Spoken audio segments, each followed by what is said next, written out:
Hi friends, எல்லாரும் எப்படி இருக்கீங்க? எல்லாருமே நலமா இருப்பீங்கன்னு நம்புறோம். நாங்களும் நலமா இருக்கோங்க. என்னடா ரொம்ப மாசமா ஆளையே காணோம், இப்போ திடீர்னு வந்து பேசுறாங்களே நீங்க நினைக்கலாம். என்ன பண்றதுங்க, நானும் இப்படி நடக்கும்னு எதிர்பார்க்கவே இல்லை. அட ஆமாங்க, நான் ஒரு ஸ்டோரி ஸ்டார்ட் பண்றேன்.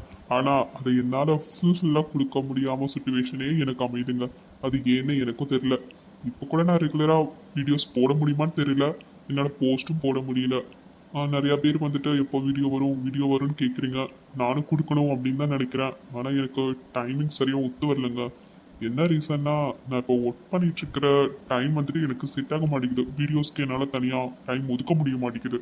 அதுதான் ரீசன். முன்னாடி வந்துட்டு ரெகுலராக வீடியோ கொடுத்துட்டு இருந்தேன் பார்த்தீங்களா, அப்போ வந்துட்டு நான் டைமிங் வந்துட்டு வேறு பண்ணிட்டு இருந்தேன். இப்போ மார்னிங் டைம் சேஞ்ச் ஆகிடுச்சா, ஸோ என்னால் ஈவினிங் வீட்டுக்கு வந்தோடனே சாப்பிட்டுட்டு தூங்குறதுக்கு தாங்க டைம் சரியாக இருக்குது. அப்படி நான் வீடியோ கொடுக்கணும்னு நினச்சாலும் நைட் டைம் தான் மேக் பண்ணி கொடுக்க முடியும். அது எனக்கு ஒத்து வர மாட்டேங்குதுங்க. அதுதான் ரீசன். அப்புறம் எதுக்கு நீங்கள் யூடியூப் சேனல் ஸ்டார்ட் பண்ணி வீடியோஸ்லாம் போடுறீங்க அப்படின்னு நினைக்கலாம். ஆக்சுவலாக இந்த யூடியூப் சேனல் ஸ்டார்ட் பண்ணலான்னு தாட் வந்ததே, நான் கொஞ்ச நாள் வந்துட்டு ஒர்க்கை வந்து டிஸ்கண்டினியூ பண்ணிவிட்டு வீட்டில் இருந்தேன்னா, அந்த டைமில் தான் யூடியூப் சேனல் ஸ்டார்ட் பண்ணேன். அப்போ நான் என்னால் ரெகுலராக வீடியோஸ் கொடுக்க முடிந்தது. அதுக்கப்புறம் என்னாச்சுன்னு தெரில, நம்ம சேனல் போயிடுச்சு. ஃபஸ்ட்டு சேனல் இது ஆக்சுவலாக 2வது சேனல் தான். அப்புறம் அந்த சேனலில் வீடியோஸ் போட்டு எனக்கு பழகிட்டனால, சரி நம்ம புதுசாக சேனல் ஸ்டார்ட் பண்ணலாமே அப்படின்னு சொல்லிட்டு தான் இந்த சேனல் ஸ்டார்ட் பண்ணுது. இது ஸ்டார்ட் பண்ணி ஒரு 17 எபிசோட் போட்டிருப்பேன்னு நினைக்கிறேன். ஆனால் அதுவே என்னால் ரெகுலராக கொடுக்க முடியல. 2 days ஒன்ஸு, 1 day 1 விட்டு அப்படி தான் போட்டுட்ருந்தேன். அப்போ கூட நான் ஆஃப்டர்நூன் ஒர்க் போயிட்டு இருந்தேன். அதனால தான் சரின்ட்டு மார்னிங் டைமில் உட்காந்து நான் மேக் பண்ணி வீடியோஸ் போஸ்ட் பண்ணிகிட்டு இருந்தேன். இப்போ வந்துட்டு நான் எனக்கு டைமிங் சேஞ்ச் ஆனனால எனக்கு கரெக்டாக இருக்குங்க. டைமிங் சுத்தமாக முடியல. நானும் போஸ்ட் பண்ணலான்னு நினைப்பேன், ஆனால் எனக்கு ரொம்ப டயர்டாகிடுது. ஸோ ஒர்க் ப்ரெஷர் அதிகமாக இருக்குது. அதனால மட்டும்தான் என்னால் வீடியோஸ் கொடுக்க முடியல. எனக்கு எப்படி சொல்கிறதுன்னு தெரில. ஆனால் நீங்கள் இது வரைக்குமே நான் வீடியோஸ் போடாமல் இருந்தாலும் கூட நிறையா பேர் அன்சப்ஸ்கிரைப் பண்ணிட்டு போயிருக்கலாம். ஆனால் நான் எப்போ வேணாலும் வீடியோ போடுவேன்னு ஒரு நம்பிக்கையில் நீங்கள் எல்லாருமே அன்சப்ஸ்கிரைப் பண்ணாமல் எனக்காக என்னோட வீடியோஸ்க்காக காத்துட்ருக்கிறதுக்கே நான் ரொம்ப ரொம்ப பெரிய தேங்க்ஸ் சொல்லணுங்க. எனக்காக, என்னோட வீடியோஸ்க்காக காத்துட்ருக்கிற என்னோட சப்ஸ்கிரைபர்களுக்காக நான் வீடியோஸ் கண்டிப்பாக கொடுத்து தானே ஆகணும்.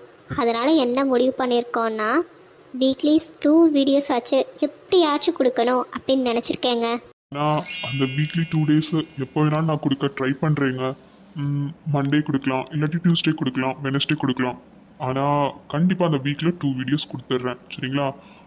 அது இல்லாமல் உங்களுக்கு ஸ்டோரிஸ் மறந்து போயிருக்கும், எனக்கு ரொம்ப நல்லாவே தெரியுது. ஆக்சுவலாக நான் போஸ்ட்டில் கூட சொல்லியிருந்தேன், எனக்கே அந்த ஸ்டோரி அடுத்து எப்படி மூவ் பண்ணுறதுன்னு யோசிக்கவே முடியலைங்க அப்படின்னு சொல்லியிருந்தேன். அதுவும் உண்மைதான். இருந்தாலும் உங்களுக்கு கண்டிப்பாக அந்த ஸ்டோரியை இன்ட்ரெஸ்டாக கொண்டு போகிறதுக்கு நான் ரொம்ப ரொம்ப ட்ரை பண்ணுறேன், சரிங்களா?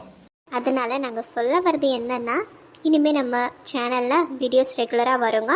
அதாவது வீக்லி 2 வீடியோஸ் கண்டிப்பாக கொடுக்க ட்ரை பண்ணுறேன். முடிஞ்ச அளவு 3 வீடியோஸ் வச்சு கொடுக்குறேங்க. தொடர்ந்து உங்களோட அன்பையும் ஆதரவையும் எங்களுக்கு கொடுங்க, சரிங்களா? இது வரைக்கும் எனக்காக வெயிட் பண்ணிட்டு இருந்த என்னோட சப்ஸ்கிரைபர் தோழிகள், தோழர்கள், நண்பர்கள் அனைவருக்குமே எங்களோட நன்றிகளை தெரிவிச்சுக்கிறோம். தொடர்ந்து உங்களோட அன்பையும் ஆதரவையும் எங்களுக்கு தொடர்ந்து கொடுத்துட்டே இருங்க. அப்புறம் நெக்ஸ்ட் வீடியோவில் பார்க்கலாங்களா?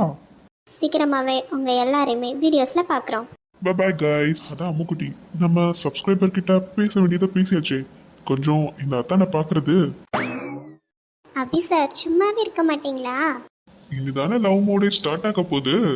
போங்க அபி சார்.